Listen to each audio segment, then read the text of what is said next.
श्याम भक्तों, सबसे पहले है विश्वास। आप कितना भी पूजा पाठ कर लो, कितना भी मंत्र जाप कर लो, कितना भी भोग लगा लो, जब मन में जरा से भी शंका होती है कि पता नहीं मेरा ये काम होगा, बाबा श्याम मेरा ये काम करेंगे कि नहीं करेंगे, तब वो काम नहीं पूरा होता है। वो कहावत है ना कि विश्वास से ही दुनिया कायम है। सबसे मेन है बाबा श्याम पर विश्वास, भाव, श्रद्धा। अगर आप बाबा श्याम पर विश्वास कर रहे हैं तो ऐसा कोई काम नहीं है जो कि वो पूरा ना कर सकते हो। श्याम भक्तों, अगर वो चाहे तो एक पल में राजा को रंक बना दे और रंक को राजा। उनकी कृपा किसी पर जल्दी हो जाती है, हाँ किसी पर थोड़ा सा देर से होती है, लेकिन होती जरूर है। चलिए जानते हैं उपाय क्या है। ये उपाय आज का मेरे एक सब्सक्राइबर ने शेयर किया है। उन्होंने कहा है, दीदी मैं बहुत परेशान था कर्ज से, घर में राशन न खाने के लिए भी नहीं था, बीवी की हमेशा किचकिच लगी रहती थी, लेकिन आपकी वीडियो देखकर मैं बाबा श्याम की पूजा करने लगा, नाम जप करने लगा और एक उपाय किया जिससे मेरा कर्ज समाप्त हो गया और देखते ही देखते मेरे साथ चमत्कार होने लगा। मुझे बाबा श्याम ने सब कुछ दे दिया। दीदी, बाबा श्याम सच में बहुत बड़े दानी हैं। वो सच में लखदातार हैं। उनका चमत्कार कब किसके साथ हो जाए पता नहीं होता। ये कहते हैं, मैं मुंबई में बोरीवली इलाके में रहता हूँ। चौल में छोटा सा कमरा है, रिक्शा चलाता हूँ। वो रिक्शा भी मैंने किस्तों पर लिया था, लेकिन अब वो अपना हो गया है। जब मैंने वो रिक्शा किस्तों पर ले लिया था तब मैंने सोचा था कि रिक्शा निकलवा लूँगा और चलाऊँगा, मेरे पास पैसा ही पैसा होगा, लेकिन अपना सोचा कहाँ होता है। मैं ठहरा अनपढ़ गवार। मैंने कुछ पैसे ब्याज पर लेकर रिक्शा किस्तों पर निकलवा लिया था।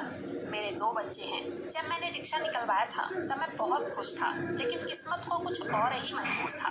पहले तो कुछ महीने मैंने ब्याज भी दे दिए और किस्त भी निकाल ली, लेकिन मुंबई में काम कम है। लोग रिक्शे से ज़्यादा लोकल से जाते हैं। थोड़ी दूर लोग जाते हैं सिर्फ स्टेशन तक या हाईवे तक, उतने में ही 20 रुपये की ही सवारी बैठती थी। मैं बहुत परेशान था। जितनी कमाई होती थी उतना तो सिर्फ ब्याज और किस्त निकल पाता था।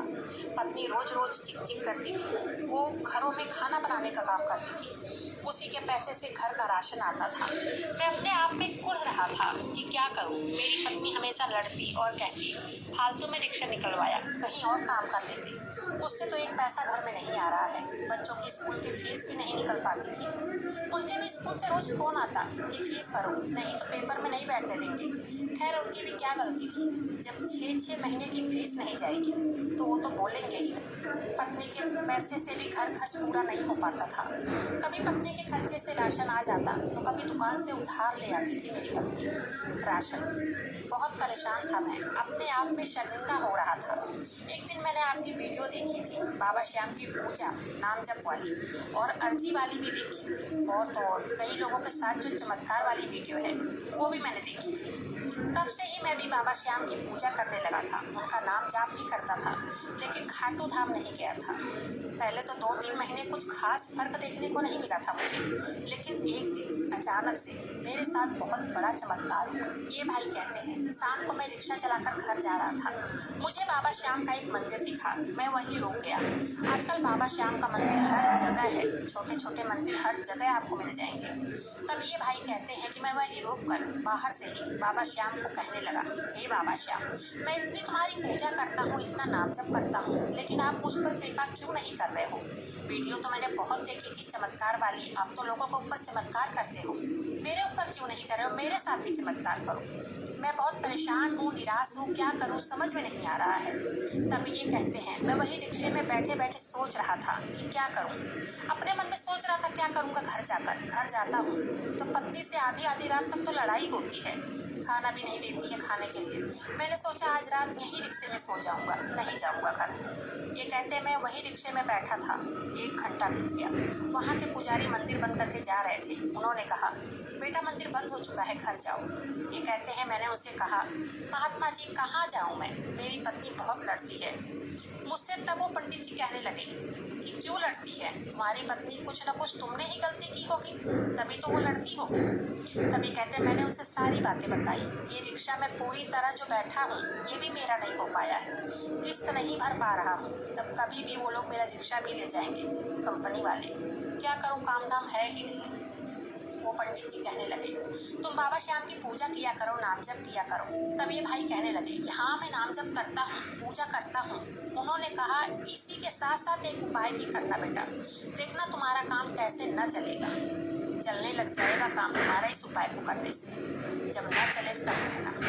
तब ये कहते हैं, मैंने उससे पूछा कि करना क्या है पंडित जी। तब पंडित जी कहते हैं, बेटा एकादशी के दिन सूखा नारियल ले लेना और उसमें 2 चम्मच पिसी हुई चीनी डाल देना।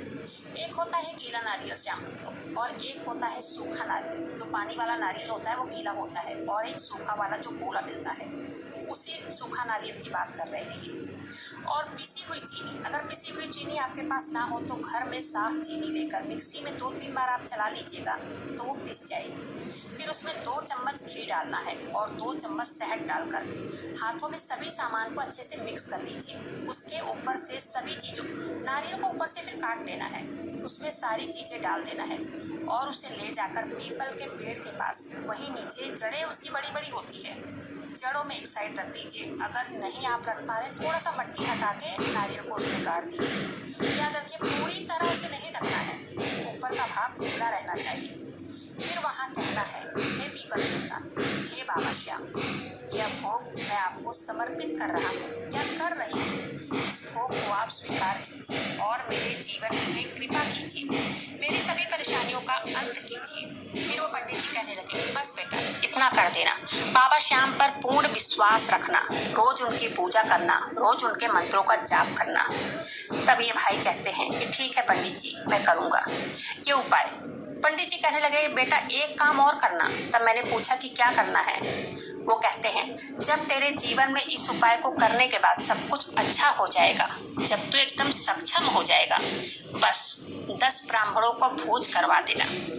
अपनी श्रद्धा के अनुसार या तो 10 कन्याओं को भोज करवा देना, अगर वो भी ना कर सकते हो तो 10 मंदिर में जाकर मिठाई चढ़ा देना, वो भी अगर नहीं कर सकते हो तो 10 गरीबों की मदद कर देना। ये करना जरूर, 10 के फॉर्म में ही करना है। ये भाई सोच में पड़ गए कि पंडित जी 10 क्यों कर रहे हैं।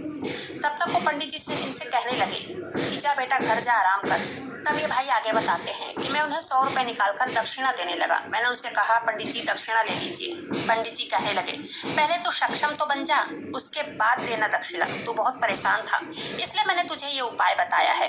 तब ये कहते हैं, मैंने उनसे कहा, आप रहते कहाँ हो पंडित जी। वो पंडित जी कहने लगे, वो सब तो छोड़ दे, बस ये उपाय करके दे। तब ये कहते हैं, मैंने उसे कहा, पंडित जी अच्छा एक बात पूछूं, आप बुरा तो नहीं मानोगे। तो कहने लगे वो पंडित जी, हाँ पूछ क्या बात है। तब ये कहते हैं कि पंडित जी 10 ही क्यों। पंडित जी कहने लगे, जब तेरा इस उपाय को करने से कार्य पूरा हो जाएगा, 10 दिशाएं 10 के ही फॉर्म में करना। अगर तुम 10 के फॉर्म में करोगे तो जो 10 दिशाएं हैं मिलकर तेरा सहयोग करेगी, और अगर तू दान पुण्य गरीबों की सहायता करेगा, बाबा श्याम की कृपा और भी व्यक्ति पर बनती है और वो तुम्हारे का सहारा है, तब तू ये करना जरूर। तब वो भाई कहते हैं, मैंने ठीक वैसे ही किया, अगला एकादशी जो आया उस पे मैंने वैसा ही किया, और आप विश्वास नहीं मानोगे, दूसरी एकादशी आते आते चारों तरफ से मेरी मदद के लिए लोग सामने आ गए। मेरा सारा कर्ज समाप्त हो गया, और जहाँ मेरा काम अच्छा नहीं चलता था वहीं मेरा काम भी 4 गुना रफ्तार पकड़ लिया। कभी सवारी इतनी मिल जाती कि रात के 12-1 बज जाते, 1-1, 2-2 बज जाता मुझे रात को घर आते। और पता है, एक दिन में 10,000 तक का मैं काम कर लिया करता था। अपनी पत्नी को दे देता लाके सारा पैसे, वो बहुत खुश हो जाती थी। सच में इस उपाय ने मेरी जिंदगी बदल दी। और ये कहते हैं, मैंने 10 ब्राह्मणों को भोजन भी करवाया था, और हाँ, गरीबों की मैं हमेशा मदद करता हूँ। जो भी मेरे पास पैसा रहता है, मैं जब गरीब देखता हूँ, भिखारी को देखता हूँ मांग रहा होता है भी, मैं उसके हाथ में जरूर रखता हूँ, कुछ न कुछ मैं उसको जरूर देता हूँ। तो श्याम भक्तों, आप इस उपाय को करके देखिए, ये उपाय बहुत ही कारगर है। आप इसे चाहे तो हर एकादशी को कर सकते हैं। और एक बात और, सबसे मेन बात, उनके मंत्रों का जाप रेगुलर करते रहिए। बाबा श्याम का भक्ति भाव श्रद्धा से उनके मंत्रों का जाप, उनकी पूजा पाठ हमेशा कीजिए। इतना करके देखिए, बाबा श्याम अपनी कृपा जरूर करेंगे।